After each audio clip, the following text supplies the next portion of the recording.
Hey guys, Curtis the Urban Farmer here. I'm in Sebastopol, California at Singing Frogs Farm at a place that is a true model of regenerative agriculture. No-till, using hedgerows for pollinators. One of the best ecological operations I've ever seen. I'm gonna have a chat with Paul and Elizabeth Kaiser about what they're doing here and some of the strategies they're using to have minimal water inputs and maximum output from this farm. That's coming up next on The Urban Farmer.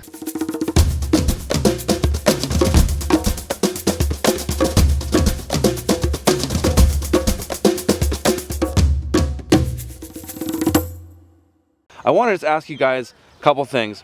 One, tell me about your no-till strategies and how that works out, what that looks like.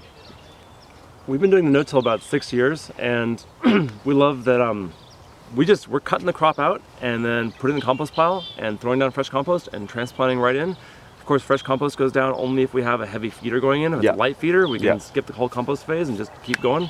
But really, no-till for us is about managing your soil for soil health. And soil needs to have plants in it, needs to have photosynthesis, needs to have things feeding the soil. And the compost is just a little bit of an additive to keep things going. It also acts as a mulch to suppress the weeds. But really, we've got to take care of our soil and rethink about what soil needs to be healthy and then grow accordingly. And tillage is the biggest destroyer of soil on this planet. Sorry, go ahead. No, I was just going to say, also having no-till means that we can be super intensive all the year. We're non-mechanized, we're all hand labor, and so we're getting crops in, we're getting crops out, we're able to manage it, we're able to really keep an eye on things, so we're getting 3 to 7 crops per year per area of space, which is more highly economical. Yeah, so talk about, because we were talking earlier about how you guys used to have a tiller.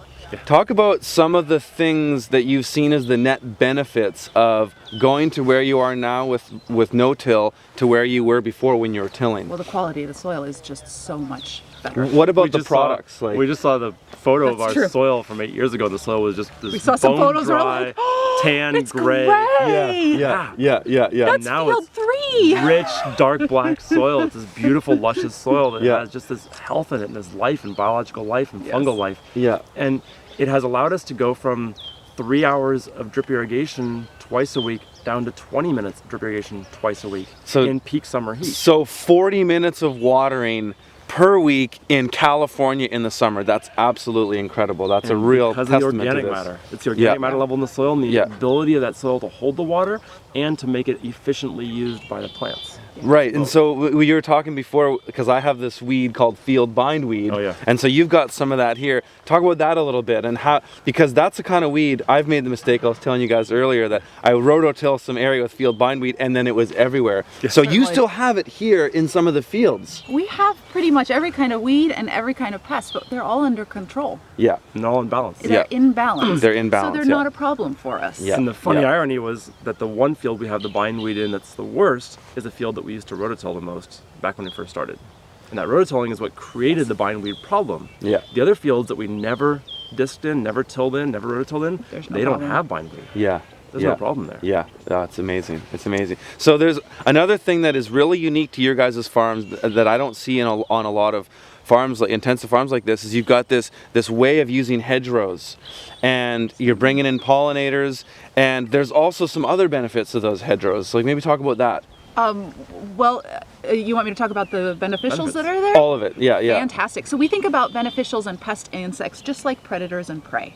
So just like others, like say mammals, predators and prey, take a mountain lion and a bunny rabbit. The mountain lion has a longer lifespan, has less progeny, and it's going to need a more permanent habitat. Versus a bunny rabbit, well, they can make a home anywhere. They've got large litters and they have them very quickly. Same as happening with, say, your lady beetles and your aphids, for instance. And so you want to have perennials. You want to have perennials that provide that good habitat for your beneficials, that have dense branch structure, so that your beneficials can come out from those to feed on the annuals who like your annual pests. Your annual pests. and then go back. So that is why it's really important. We don't use any sprays of any sort, not organic. Not even the organic sprays. Not even organic Yep. sprays, and it's because of our hedgerows and Right. therefore our amount of beneficials. And so those hedgerows offer food resources for beneficial insects, and they offer the habitat for beneficial insects. It offers windbreaks and microclimate management Yes. for our crops, because crops don't like a lot of wind stress, and so it can reduce the amount of evapotranspiration by having windbreaks there.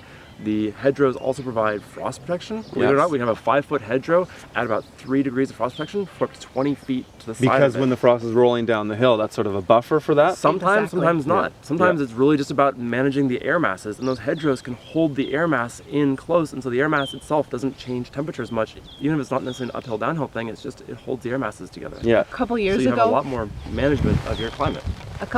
right up here, we had about 4 beds of summer squash that were late in like September or something, and we Yeah. had an early frost. Well, the 2 rows right up against a hedgerow came out perfectly. The 3rd one was just singed around the tips. The 4th one was dead to the ground. Right. And so there's also another net benefit to these, and I like to mention this kind of stuff because it's all about the stacking of functions and that you're getting multiple yields from things. Yes. You're also getting a harvest. So the From some of these hedgerows. Hedgerows, you can have guavas in there, you can have all kinds of medicinals in there, you can have herbs in there, you can have berries and fruits, you can have many other perennial type crops coming out of your hedgerows. Absolutely. I'm also Amazing going to stuff. talk about a larger beneficial that's in there that we love is our snakes. It's a fantastic Yes. habitat for our snakes, and those are really important for us because we have a large gopher pressure. Right. As well as Gophers- voles and field mice. You Yeah, got it. yeah, yeah, yeah, and yeah. they really help with those as well. Amazing stuff. Yeah. Okay, guys, thank you so much for your time. Okay, guys, Singing Frogs Farm, Sebastopol, California. Paul and Elizabeth Geyser, check out their stuff. If you want to see more videos like this, please like and share them with your friends and subscribe to this channel. All right.